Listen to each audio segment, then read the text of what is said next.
Number 3. So this happened in August of 2015. A little backstory first. So, my family and I were going to Idaho for my birthday, and because there was a wedding that we were having to attend. I'm originally from Idaho, and when my best friend Chris heard I was coming, he decided we should do something while I was up there. He had found a sort of crater that, to our knowledge, a lot of people don't know about. We decided to go there with my friend Ryan and my cousin Stan to make a fire, cook hot dogs, drink soda, and just hang out and do what teenagers do. Now, on to the story. After the wedding, Chris picked me up last as I had to finish the wedding ceremony. We all started to drive towards Ryan's house so we could pick up his car. Since Chris's trunk was full, we needed to put the firewood in Ryan's car. So Ryan got his car, we loaded the firewood, and we drove to the hole. It was off of the main roads, and it led us to a very bumpy dirt road. When we got there, it was around 7 in the evening. I had never been there before, so I was surprised when I saw it could fit several dozen cars, maybe even a little more. The best way I can describe this place is that it was a bowl-shaped crater with bushes running along the sides and the outside of it. We decided to start the fire. It took us a bit, but we got it going. I started recording our attempt to start the fire when I heard Ryan say, "There is someone here." I stopped recording and looked. There was a car reversing slowly until it was about 5 feet away from the edge of the crater. I wish I could say what type of car it was, but I'm not great with cars. The best way I can describe it is that it looked like a 2011 GMC Yukon Denali. We watched it for a minute, but nothing ever happened. No one ever got out. Nothing. So we went back to what we were doing. We were getting set up when we realized that we forgot the chairs.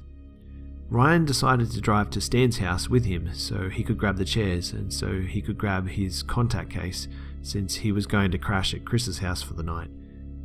It hadn't gotten dark and it was maybe 7:30. Ryan and Stan got into Ryan's car and drove past the parked car above us. They drove by it slowly and then kept going. At that time, it was just myself and Chris trying to keep the fire from burning out. I kept my eye on the car as it was making me feel sort of uneasy. I saw that there was a person in the passenger seat and a person in the driver's seat. They kept looking down at us for about a second before looking away. I kept thinking to myself, maybe they're waiting for us to leave. At this point, it was starting to get a little dark. The car was still there. I then heard the engine of the car start and I looked up, but the car wasn't even running.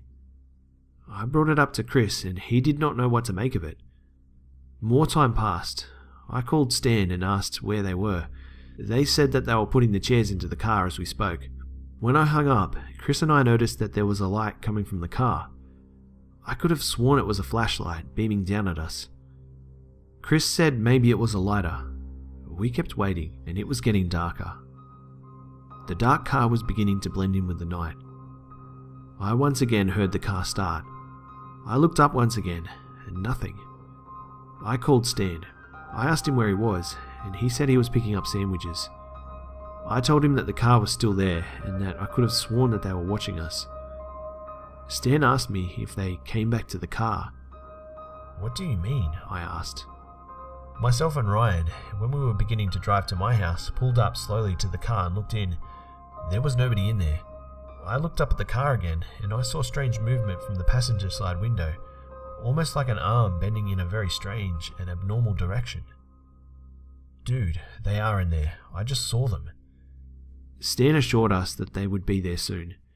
It was now nearing 9 o'clock. They had left over an hour ago. We could no longer see the car in the night.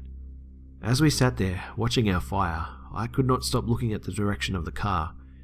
It was far too dark. The brushes and the bushes were making a bunch of noise from the wind. It sounded like someone was trying to slowly walk around them without making any noise. After a few minutes of this, I called Stan again. They were at the gas station, right down the road. I was unsettled. There was nothing we could do but wait to see if anyone emerged from the darkness.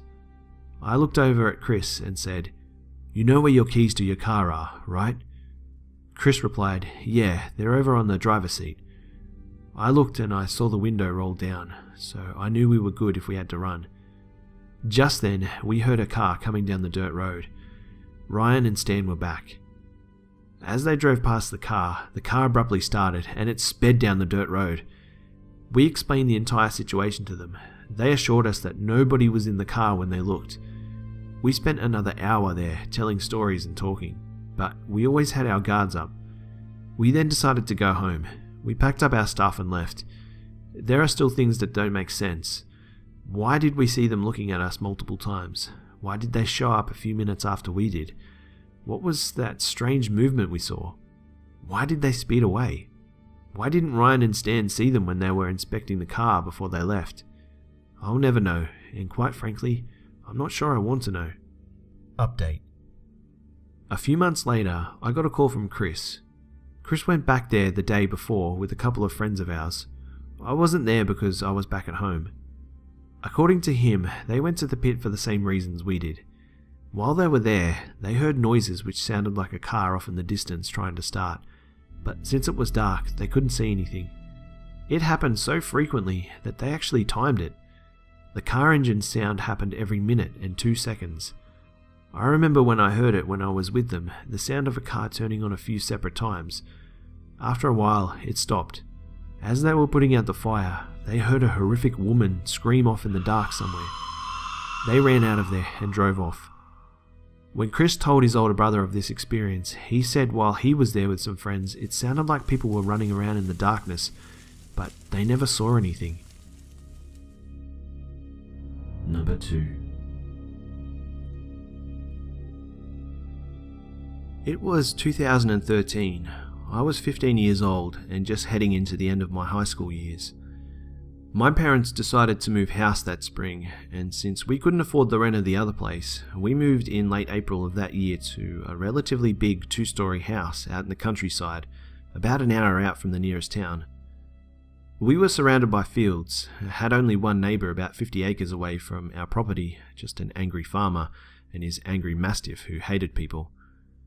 We took it though, and moved in the next day. The house always had this creepy vibe to it, and everyone noticed it when they came in. I, for one, always got the chills upstairs. I thought it was just the layout and the fact that there was only one light up there in the hall. I never went to the bathroom at night once I was in bed. I just stayed there, not moving, and always feeling that suspense that someone is coming, or the intense stare of someone. I naturally just tried to live with it. So, my experience that led me to make my parents move again happened on a weekend in July. It was raining. My parents and 3 younger brothers had gone to my grandparents. I, being an introvert, chose to stay home to play games, so they left and usually would be home by 6 p.m. I was alone in the house, and about 4 hours in, it was 3 p.m, the chills came over me, and I kept hearing strange banging noises coming from upstairs. I thought, it's just the wind and the rain. In the house with me, I had my 3 dogs. I brought them into the game room, which was at the front of the stairs. They followed me everywhere, so I knew nobody could sneak up on me. But then, as I'm walking back and forth from the kitchen, I have to pass the stairs each time, and every time I kept getting this nervous feeling of some sort of intense stare, again almost like if somebody was there ready to hurt me. So, cautiously, I tried to ignore it. The bangs continue, and I get scared. It sounded like a thump, like something hitting a wall or doors. My dogs were noticing it too, and all 3 of them can sleep during the thunderstorm, so this was unusual for them. My biggest dog, Moe, started barking and howling too. That just made me even more scared. So, I tried to be brave, and I made one more trip to the kitchen for a drink. But this time, my dogs didn't follow me. They just stayed at the back of the room, away from the door. I hurried it up, got my drink, and then it hit me. The feeling of terror and panic overwhelmed me. I couldn't breathe, and my mind just focused on getting back to the room so I could lock the door. And, as if instinct guided me, I panicked, and then froze, and slowly moved my gaze up the stairs. And at the top was a man. A giant man, staring at me with wide eyes, growling at me like a deep rumble. I can hear it as clear as day, and it made me quiver. I stared at him in fear, slowly backing up until he started thumping down the stairs at me, yelling, "Fuck off, you whore. Die, you bitch." And as quick as he starts, I dashed into the game room, slammed the door and locked it. I pushed the lounge in front of the door, closed and locked the windows, sat on the floor with my dogs and an air rifle, and phoned my dad. The phone connected. I screamed down the phone, "Dad, there's someone in the house, and they came at me. I'm so scared, please, just come home." After crying on the phone, I heard a voice from outside yell, "Oh, all right, sorry to scare you," in the deepest, most creepiest voice I have ever heard.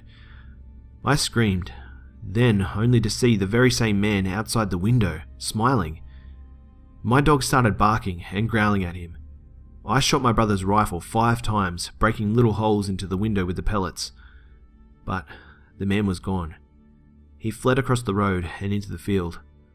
I never saw him again. My parents came home about 20 minutes later, screaming my name, to find me on the floor crying. My dad explained and asked why the door was open and all the taps were running, and how he actually heard me on the phone but said he thought I couldn't hear him. It turns out that this guy was the neighbour, and a ladder was out the back of our window, and he climbed in and was smashing up the place upstairs. I later learned that he killed himself after this event. This experience scared me to the point where I sleep with a nightlight on, and I'm afraid to walk by stairs when alone or look out of the windows at night. I'm 18 years old now, and I still have nightmares about this. I can remember that man's face, wide eyes, rugged beard, dirty clothes, weird teeth, and a really thick accent. Number 1. Every summer, my family would go camping for a week up near Harrison Lake in British Columbia, Canada. It was around 1998, and I was around 13 or 14 years old, and this was also around the time that my family befriended another family whom we went camping with. They had 4 kids, and we also had 4 kids, which I was the youngest of. One day, while camping, the mother of the other family suggested that we go for a drive about an hour away to visit an old heritage building and a petting zoo. My family wasn't interested, but I was more than happy to be away from them for a while, so we hopped in their vehicle and rode off. We drove for what seemed like forever in a summer-scorched car with a bunch of kids that probably annoyed the hell out of their mother. Her 4 kids and I were all around the ages of 11 or 14. After driving up and down the mountainside, we finally arrive at a place called Kilby Historic Site. We popped out of the car and looked around the quiet little farmland area in the middle of nowhere. It was nothing too spectacular, just a few old buildings and some trees off to the side. Once we got inside the gate, we went over to the petting zoo to feed the goats and the hens. Sadly, I was too restless from the car ride to really give any interest to the animals. I went up to the mother and asked, "Is this all there is in this place?" She points to the main building over to the side. "There's still that place over there, let's go check it out." The main building had to be accessed by a ramp, which we trotted up and entered the building. We were then met by an old-style general store from the mid-1800s. We were also greeted by a lady behind the counter who was dressed in the appropriate attire for the time period. She gave us a speech about how this was an essential store back in the day, and the upstairs was a house that people lived in. You could imagine how disinterested a bunch of pre-teens would be at the idea of learning history. The lady, who clearly looked bored, probably didn't feel like giving her speech anyways, so she suggested that we look around upstairs. The 5 of us ambled up the stairs, while the mother and the lady stayed downstairs to chat. We reached the top of the blue stairwell to meet in the middle of a long hallway that stretched from one end of the house to the other. There were 4 rooms in total, but they were sectioned off with velvet ropes, but you could still peer into them. There was also a small alcove area with a table, chairs, and bookshelves at one end of the hallway. Because we could all see each other and the hallway was the only place we could walk, we knew we were all alone. With the exception of us, it was dead silent. We started inspecting the rooms, one by one. There was a master bedroom with a king-sized bed with a purple canopy which was strung up and the curtains were drawn. There was a glass case in the hallway with a wedding dress and lace gloves sitting next to it, presumably because it was worn by the lady of the house back in the day. Next was a child's room, having a small bed with papers and crayons on the floor. Nothing out of the ordinary. A bathroom resided beside that room. In it was an old copper tub with copper piping. There was one more room, and this room was by far the most interesting. This was right next to the open bookshelf area. The lights were off in this room, and the curtains weren't drawn, making the room pitch black with the exception of the light creeping in from the hallway. The door itself could only open a small portion due to it being tied with some twine, probably because they were out of velvet ropes. This room gave us all some serious chills. Looking into the room, from what we could see, there was a rocking chair and what looked like a body in the bed under the sheets. It gave us the creeps, but we didn't really pay it too much mind. We figured it was clearly fake. We'd pretty much seen everything, so we decided to head back downstairs to see if we could leave. The mother saw us coming back down the stairs and with an annoyed tone said, "What? You're already done? We paid money to be here. Go look around some more and make it worth your while at least." I couldn't see everyone else's face, but I'm sure we gave all the predictable preteen eye rolls. We marched back up the blue stairwell and begrudgingly decided to look around again. This is where things started to get really weird, because some things were different from the few minutes ago that had just passed while we went downstairs. One of the boys in the group called us all over. "Hey, look at this!" We went to inspect what he was pointing at. The curtains on the canopy in the master bedroom were previously tied up, but now were let down, and so were the curtains. We looked at each other dumbfounded because we didn't see anyone go into any of the rooms, and we were all in eyesight of one another the whole time. We then noticed the papers on the floor of the child's room. They now had scribbles of crayon all over them when they were previously blank. We huddled and started to interrogate each other, but we couldn't do much finger pointing. All 5 of us were in the view of each other this whole time, so it couldn't have been us. We were certain we were alone as well, because it would have taken someone too long to pop out of nowhere, undo the canopy curtains, and draw on papers in record time without making a sound. That's when one of the girls in the group pointed to the glass case where the wedding dress was. The gloves had been turned around. Our blood collectively froze with the realization that no one would have been able to move those gloves from behind a glass case. We were silent for a moment when I had the brilliant idea of saying, if something is different in each room, then what about the dark room? I pointed to the end of the hallway as a hush fell upon the group, and we all huddled together and moved slowly towards the door. By bringing up the idea, I had become the appointed brave man of the group. So we stood at the door, peering into the dark room. But it was too dark to see beyond the bed and the rocking chair. I decided to undo the string and open the door all the way to reveal more of the room. It was like an old nursing room with tools on the table for surgery at the back. The rocking chair was facing towards us with only a small cushion tied to the backrest, so you could see that there was no one behind it. And the bed was to the right side of the room. We were so unnerved by the strange lump in the bed and afraid to enter the room that I turned around and grabbed a pencil that was on the table by the bookshelves. I aimed for the lump in the bed and threw the pencil. As the pencil made contact, it made a soft plastic thud, a sound that plastic mannequin torsos would make. We all breathed a great sigh of relief, but it was shortly lived. The rocking chair, which had been completely untouched, began to slowly rock back and forth. We all froze with our eyes glued to the chair, unable to move. It was then, from out of nowhere, we saw this gaunt, bony yellow hand slowly appear from behind the top of the rocking chair. It was as if someone was hiding behind it, but it was impossible since you could see through the back of the chair. It bent its fingers and grasped onto the back of the chair. Before we could see what it was going to do next, we all shrieked and ran down the hallway. As we ran through the blue stairwell, it seemed it was no longer blue, but had patches of rust everywhere. We hightailed it out of the building, down the ramp, and collapsed by a tree just outside the building. We started to ask each other and agreed that all 5 of us saw the hand. The mother then came out and questioned what had happened.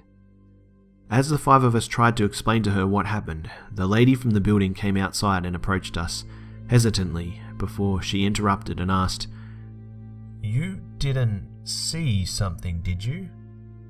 We all looked at each other, dumbfounded. The lady continued, "I was going to take my break, but I might as well tell you. That room up there is a replica of a situation that actually happened. There was an old lady who was dying of a disease, and that's the room they kept her in until she died. I sometimes hear footsteps in the hallways when I'm alone, downstairs, and every time I go into that room to change the bedsheets with my back turned away from the door, I can feel it standing in the doorway, watching me, waiting for me to look at it. But I never do." We left that place shortly after, but the thing is, I'm now 30 and that experience hasn't left me.